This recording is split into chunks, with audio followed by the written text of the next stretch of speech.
We humans have studied and explored a lot in the field of astronomy. Oh, really? How should I believe you? Yep.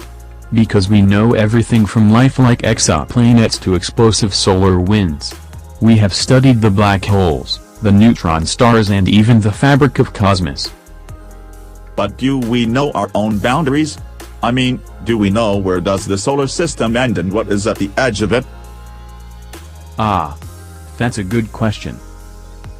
No. It's not at all a good question. It's easy. The farthest planet in the solar system is the end of it. Nah. Solar system is our closest neighborhood. It simply means that we should study it intensely than any other astronomical thing. But it turns out that solar system is the thing that we have studied the least. Scientists even don't know where does the solar system end and what is at the edge of it. Earlier it was a common belief that the farthest planet in the solar system is the edge of it. And Neptune or Pluto was considered as the edge of our solar system. But considering the recent studies, it turns out that if you consider the edge of the solar system as the end of the planets like the orbit of Neptune or Pluto, then you are missing a lot of the solar system. Yes.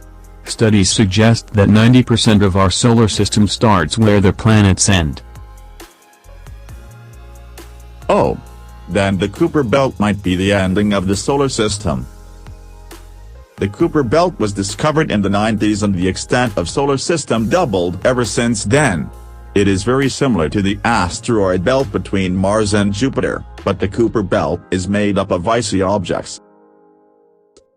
You might expect that because the objects in the Kuiper belt are made up of icy objects, the objects should shine brightly like the distant stars. But then why can't we see the objects of the Kuiper belt?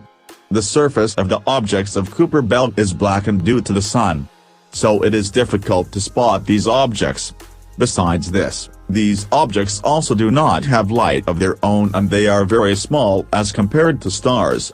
So the Kuiper belt can be the end of solar system.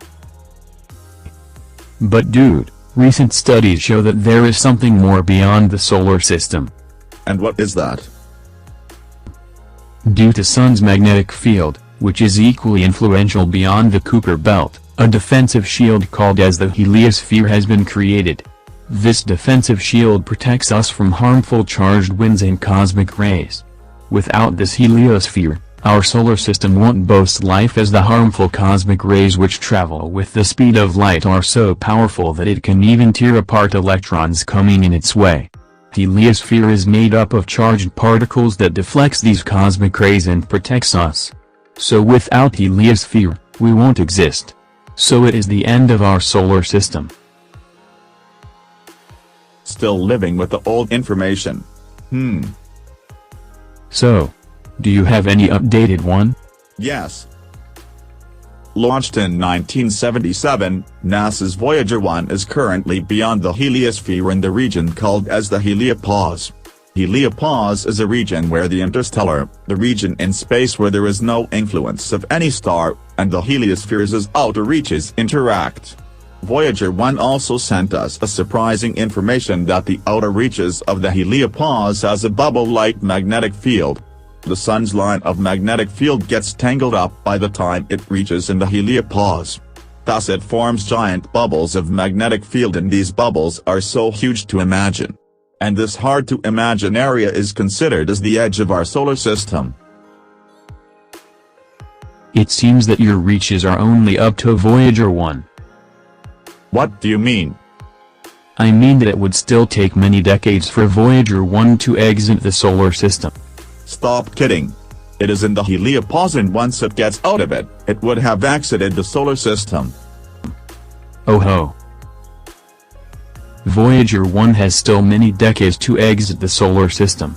That is because Heliopause is not the edge of the solar system.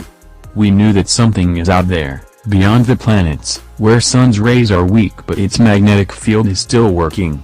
That something beyond the planets and beyond the Kuiper belt keeps sending us visitors called as comets even today. The existence of that something was first theorized by a Dutch astronomer Jan Oort.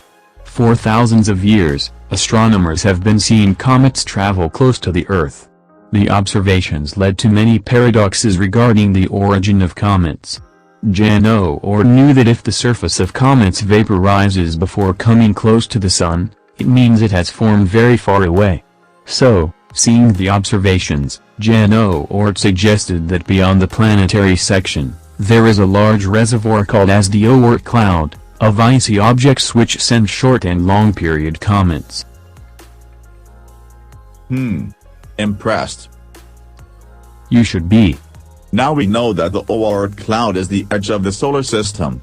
But what causes the disturbance in the Oort cloud which causes the comets to come in the solar system? Like the Halley's one. There are only theories regarding this, but the real reason is unknown. So let's hope that the real reason will be found out soon. And until then, stay tuned with us by subscribing to our channel for more such interesting space facts.